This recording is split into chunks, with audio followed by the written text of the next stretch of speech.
Uhum. Show. Beleza. Ah, pode falar, Rafael. Beleza. Então, bom dia, pessoal. A gente vai apresentar aqui sobre o tema Applications, parte 3. Especialmente a gente quer focar sobre a Cohere, que a gente vai falar em mais detalhes, mas é uma empresa que se propõe aí a ser uma concorrente, especialmente da OpenAI, e oferece várias ferramentas open source e grátis para usar. E a gente desenvolveu o nosso uso, o caso de uso que a gente vai mostrar foi com ela, então a gente decidiu contar também um pouquinho do que é a empresa, o que ela faz, as tecnologias que ela oferece e aí explicar o que a gente fez de aplicação com eles. Então, beleza. É uma startup canadense. Mais importante ali, esqueci de colocar no slide, mas é que ela foi fundada por um dos coautores do artigo original dos Transformers, do Attention is All You Need. Então, assim, um pessoal com. Vamos botar assim. É uma startup com capital intelectual altíssimo. Gente muito bem preparada, muito inteligente. E eles têm um foco em responsabilidade, tá? E também é, garantir que as pessoas tenham acesso a essas coisas. Assim. Claro, é só uma empresa, no final das contas, eles têm ali uma linha de lucro, no final das contas, que eles fazem produtos para empresas, para ganhar dinheiro, mas eles têm isso como pilares importantes ali da empresa. Como eu falei, ele antes se posiciona como concorrente da OpenAI, oferecendo serviços assim que batem com os serviços que a OpenAI oferece, de chats, etc. Tá? É, Isso é só o índice, acho que pode passar. Ah, bom. Aí tá o que eu falei, né? É, tava na slide da frente. Mas enfim, fundado em 2019, esses três pessoas aí, desses aí, o Aidan Gomes, que é o que eu falei, que é o coautor do paper. Pode passar, acho que não tem muito de novo aí. Beleza. E aí eu botei alguns exemplos de práticas que a gente comentou, que são as tais das práticas de open source. Eles lançaram esse projeto Cohere for AI, que é um laboratório sem fins lucrativos, que o objetivo é contribuir para pesquisas de código aberto. E eu queria aproveitar aqui a deixa para falar sobre por que isso é tão importante, né? A gente está vivendo, a gente, sim, a gente não precisa convencer ninguém de que é uma tecnologia que está sendo disruptiva, que está sendo revolucionária, e que a OpenAI, apesar do nome Open, ela já não é Open há bastante tempo, né? Bastante. Ela tá tomando cada vez mais passos em direção à Closed AI, e isso cria, sim, ameaças significativas para a sociedade quando você começa a ter um grande nível de inovação de uma tecnologia muito disruptiva cada vez mais concentrada, porque você começa a dar um poder desproporcional para as pessoas que dominam essa tecnologia. E isso coloca para trás as pessoas, vamos botar assim, comuns. Então, você concentra muito o mercado, por exemplo, você dificulta muito para uma empresa nova surgir e disruptar o mercado e fazer as coisas diferentes acontecerem. Você assim, dificulta que o grosso das pessoas consiga colher os benefícios da que a tecnologia está surgindo. E aí uma tecnologia que assim, tem um potencial de fazer talvez muito bem, de melhorar muito, ela acaba virando ela é tipo assim, weaponizada, né? Se torna uma arma nas mãos de uma única organização. Então, enfim, por isso que eu acho que essa é tão importante. É, então, piadinha do lado, né? Como eu falei. E, claro, uma empresa, eles têm, no final das contas, eles têm um fim de lucrativo também, de gerar dinheiro para os acionistas deles. Eles têm financiamento da Oracle, tem financiamento do Google, eles têm, sim, tem gente para arcar também, tem que dar satisfação das coisas, tem que gerar dinheiro. Mas eu acho muito importante que eles se preocupem com esse tipo de coisa, uma coisa que eu acho que está faltando no espaço de A moderno. E aí, o outro pilar que eu falei, né, de AI ética responsável. No mesmo mês aí, de setembro de 2023, eles assim, fizeram duas coisas importantes para essa lógica. Primeiro, eles se juntou àquelas 15 empresas de tecnologia que aceitaram as medidas voluntárias da Casa Branca lá sobre pesquisa de risco de inteligência artificial. E aí, logo depois eles assinaram o Código de Conduta Voluntário para promover o desenvolvimento responsável de IA generativa. Né? Enfim, isso é claro que eu acho ótimo, eu acho uma coisa muito boa, eu acho que é importante que isso exista. Eu só quero também fazer uma outra ressalva do porquê que, às vezes, esse tipo de coisa não é tão positivo quanto parece. A gente viu.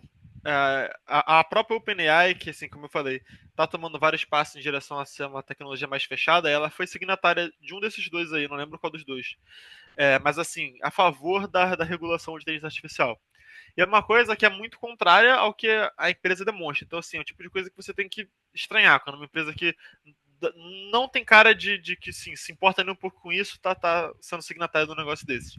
E é importante a gente também prestar atenção que quando você começa a surgir com muita regulação em cima do negócio, você favorece desproporcionalmente as pessoas que já estão inseridas ali. Sabe? Então, Uhum. talvez, tipo assim, se você. Agora, de repente, você precisa de, tipo, todo um maquinário jurídico para você navegar pelo mundo de A, porque você agora tem um monte de regulações éticas, um monte de coisas assim. A OpenAI vai achar isso maravilhoso, porque ela já tem uma estrutura gigante, bilhões de dólares, ela pode contratar advogados, ela tem escritórios jurídicos, ela tem departamentos, ela tem um monte de coisa. E, tipo, uma startup de fundo de quintal que surge com uma nova tecnologia disruptiva de IA que poderia fazer exatamente o que ela fez, não consegue mais. Então, assim, não tô falando que eu seja contra a regulação, eu acho que isso é importante, mas eu acho que a gente tem que ficar de olho nesse tipo de coisa também, de como isso é feito, porque a gente não pode deixar uma coisa que é para ser a, a favor de a ética responsável virar uma arma para comprimir ainda mais o negócio, né? Então, enfim, um parênteses que eu acho importante fazer quando eu estou divulgando esse tipo de informação.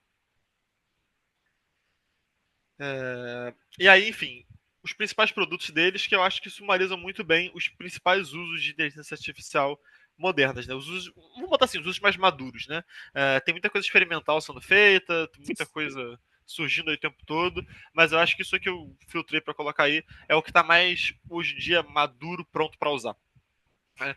Que são esses modelos personalizados, ou seja, o cara tem na empresa dele uma necessidade específica do tipo, olha, eu preciso consultar documentos jurídicos. Ou eu tenho, sei lá, várias plantas de energia, preciso consultar as coisas aqui sobre. Aí você faz um fine tuning no modelo voltado para isso aí. Esse chatbot de atendimento ao cliente, que eu pessoalmente odeio, né? Sempre que eu tenho que interagir com deles, mas estão se tornando onipresentes aí. Não vou ler todos os pontos aqui, né? Acho que todo mundo aqui consegue ler. Mas outra coisa que tinha um outro ponto que eu achava importante ressaltar, é, que eles fazem, que é o que a gente vai demonstrar agora, que eles oferecem uma estrutura muito flexível para você usar esse serviço de qualquer lugar. Então é um pouco de AI as a service. Você tem Uhum. flexibilidade para implantar em nuvem, você chama uma API deles ali, faz as coisas de qualquer lugar, pagando um custo assim por uso, que você não, sem precisar investir em research and development para poder fazer esse tipo de coisa. Acho que pode passar, Luz. E basicamente o que eu vou falar agora é sobre o nosso caso de uso, que foi uma aplicação pequena que eu desenvolvi, que basicamente vai juntar a LLM do Cohere e algumas ferramentas que eu vou falar mais sobre do LangChain, que também foi um assunto das outras apresentações, para responder perguntas sobre um catálogo de filmes da Netflix, que é um CSV que eu peguei na plataforma do Kaggle. Uhum. Basicamente, o que eu vou mostrar aqui vai ser uns prints uns snippets, né, do código. E basicamente, essa primeira pergunta, eu faço a instância para o Correre. E basicamente eu vou fazer uma pergunta sem contexto. Uma pergunta, olha, quantas colunas tem? E eu quero que você me fale o nome de todas elas. E uma das respostas que foi essa que eu botei foi até meio metalinguística, assim, da nossa apresentação, que ele fala, tem muitas colunas e depende do dataset que você tem. E você pode, por favor, me dar o dataset que você está falando e tal? Então eu acho engraçado e coloquei essa. Mas é uma pergunta, é um tipo de pergunta não contextualizada, né, do nosso dataset, né? E aí eu vou usar uma ferramenta do LangChain que se chama Agent. E basicamente, pelo LangChain, o Agent ele usa a LLM como uma sequência de ações que ele vai fazer para me dar a resposta que eu quero, em cima de um arquivo. Então, basicamente, o que está escrito é: In agents, a language model is used as reasoning engine to determine which actions to take and in which order. Então, e ele mostra isso tudo, toda a linha de raciocínio, né, do agente em cima do seu dataset é super legal, eu achei super interessante. Mas basicamente, o meu exemplo aqui, eu tô criando o agente, né? Com o Corere, com a LLM do Corere, com o da Netflix Titles.csv. E basicamente esse agent type que tá aí, que é o Zero Shot React Description, é basicamente ele vai descrever tudo que ele tá pensando, vamos dizer assim. Cada passo que ele vai fazer até chegar no resultado que eu quero, e no final, com a LLM do Corel, ele vai formar a resposta que eu quero. Então, basicamente, a mesma pergunta, só que agora contextualizada, né? How many columns are there? Então, basicamente, quantas colunas eu tenho no meu dataset? E eu achei super engraçado porque como eu falei antes, ele mostra todo o passo a passo do pensamento até chegar na resposta final, né? Que basicamente essa parte verde com azul, né? Ele meio que faz uma própria compilação, né? Então, ele tá falando ali que o DataFrame, ele acha que tem 9 colunas baseado no que ele tá vendo. E depois ele compila um código em Python para ver realmente se essa é a resposta. E ele até fala ali que ele respondeu incorretamente, né? Ele falou, so I answered incorrectly, porque na verdade tem 12 colunas. E no final ele me dá a resposta que são 12 colunas. E é isso mesmo, são 12 colunas que tem no meu dataset. Isso aí, rapidinho, Oi, fala. pode voltar um pouco o slide? Isso Uhum. aí é um exemplo daquilo que a gente falou na primeira apresentação. Quer dizer, não sei nem se alguém entendeu o que eu fui na primeira apresentação, né? Mas foi o que teoricamente eu apresentei naquela primeira vez, que é um exemplo de integração de código junto com o LLM. Então, quando você dá para o LLM a possibilidade dele executar código, e aí, às vezes, ele não sabe resolver o problema, mas ele sabe escrever código que resolve aquele problema. E aí você dá para ele uma ferramental que, tipo assim, expande muito a gama de problemas possíveis que o LLM consegue resolver. Isso, exatamente. Nesse segundo exemplo, tá pequenininho pra ler, né? Mas a minha pergunta que eu faço pesquisas pelos títulos dos filmes que o Adam Sandler faz parte, que o ator Adam Sandler faz parte, porque eu vi que tem bastante no nosso dataset e tal. Ele faz um pensamento, ele primeiro fala que, olha, eu preciso filtrar o data frame com os títulos dos filmes que o Adam Sandler está e tal. Aí ele faz umas compilações que, na verdade, dão um erro. E depois ele meio que vai dando um refining aí até ele conseguir fazer esse pedaço grande em azul, que são todos os filmes que o Adam Sandler faz parte. E lá no final, a última linha em branco fala, ó, os títulos dos filmes são esses que o Adam Sandler faz parte. Corretamente também. Acho que essa é a última pergunta, não sei. Mas a última pergunta que eu botei também foi uma coisa interessante que aconteceu e até, na verdade, é uma coisa meio misteriosa, assim, do porquê que isso aconteceu, que é, eu perguntei em qual país os filmes são mais listados, né? E pelo que eu vi no dataset, é os Estados Unidos. Ele respondeu corretamente que é os Estados Unidos. Mas você percebe que na linha de pensamento dele, que está certa, a compilação, ela na verdade dá vários erros, né? E isso aconteceu várias vezes quando eu estava compilando e tal, a LLM. A LLM não, perdão. O agente, ele meio que ficava travado em muitos obstáculos. E mesmo com os obstáculos, ele me dá uma resposta final, pode ser determinística ou não, falando, olha. Eu sei que você precisa fazer esse filtro para você achar essa resposta, ou ele só me dá a resposta corretamente, que foi esse o caso. Ele mesmo que não conseguiu fazer a compilação do código Python dar certo, vamos dizer assim, ele sabe qual é a resposta. Provavelmente com base justamente no dataset que a gente deu para ele. E tem um certo atributo ali de força bruta que a gente está vendo que está se repetindo em várias instâncias Sim. geral, né? Uhum. Eu acompanhei muito recentemente as o DeepMind, que é aquele laboratório de pesquisa do Google, eles fizeram uma um modelo deles ali que conseguia resolver problemas de programação competitiva, né? Que são aqueles problemas do tipo leet code, comuns em entrevistas de emprego e tal. E aí os problemas mais difíceis ele resolve numa abordagem bem força bruta desse jeito mesmo. Ele fazia tipo 5.000 submissões no problema, todos eles eram códigos tipo muito parecidos um com o outro ali, similares.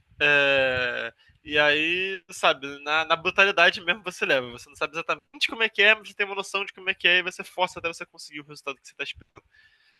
Sim, exatamente. É isso que, no caso, é isso que aconteceu em grande parte dos problemas que eu pedi pra ele responder e tal, é bem na força bruta mesmo.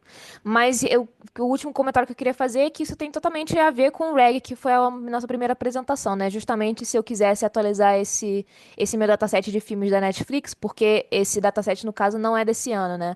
São de alguns anos atrás. Se eu quisesse atualizar e fazer uma pergunta relacionada a esse dataset, o agente, junto com a LLM, ele vai me responder com as informações atualizadas, né? É isso. Obrigado. Obrigada.